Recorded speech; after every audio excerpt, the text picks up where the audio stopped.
All right, so let's talk about switches and outlets and screwdriver types here for a minute. Now I have here a better style commercial electrical outlet that uses the plates that pulls the wires together. I like this style better than the type that you push the wire in the back. I don't like those at all. But when you look at the screw here, you might say to yourself, well, this just looks like a Phillips screw to me. And most of you out there are probably using a Phillips screwdriver to do this. Now, I did for a long time too, to be honest, until I saw that there was some better options out there, and that's what we're going to talk about. Now, this is a number 2 Phillips screwdriver. Don't bring a number 1 Phillips screwdriver for this screw because it's completely wrong. The number 2 Phillips screwdriver will actually work. So let's put our black wire onto the gold screw, brass screw. And as you can see, it does work. It holds itself in the center very well. But a number 2 Phillips screwdriver, or a Phillips in general, is made to cam out. See that? They only get but so tight, and you find yourself pressing really hard to get that to tighten up so that it doesn't cam out on you, right? But what you can do if you don't want to buy any other tools is most of you probably have a regular screwdriver laying around, and this does work, and you can get a little bit more of a torque bite on that because it's got a little more surface area. But with a regular flathead screw, they have a tendency to not center themselves, and they will slide off the screw very easily, like so. Now, another option here is to use this square tool, or a Robertson tool.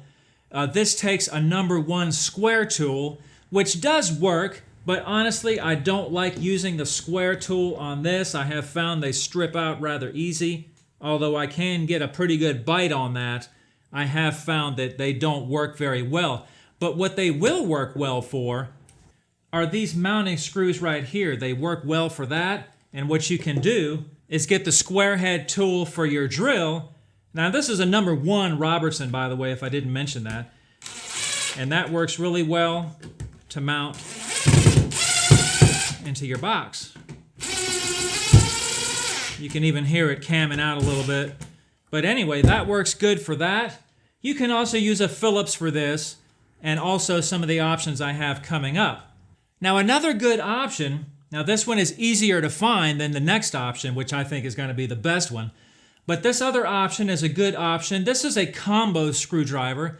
It's a combination Phillips and flathead screwdriver, and it does work very well on this outlet. See that? You can get quite a bit of torque on that. No problem at all. It centers itself well, and it holds in the center well. And it doesn't seem to cam out very easily. It's a good option. You can also get a screwdriver bit for this, for your drill, to make mounting a lot easier. So this last tool is my personal favorite. This is the Milwaukee ECX screwdriver. This one combines the square number 1 Robertson and the flathead together, and it makes a really good tight connection. You can also get this one for your screw gun so that you can mount the outlets very quickly. And this one works really well because when you look in the center of the screw, it's square like I showed you before, but the other just a flathead. But this one you can really tighten up and probably wring the screw off if I wanted to. It'll get really tight. All right, so that's just some of my tips and tricks that I use for tightening up these outlets. Now, they do make this ECX in a number 2 bit. This is a number 1 ECX.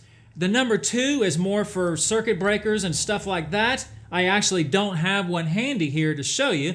It's just the same thing, but a little bit bigger. All right, so I hope those tips and tricks have been helpful for you. Thanks for watching.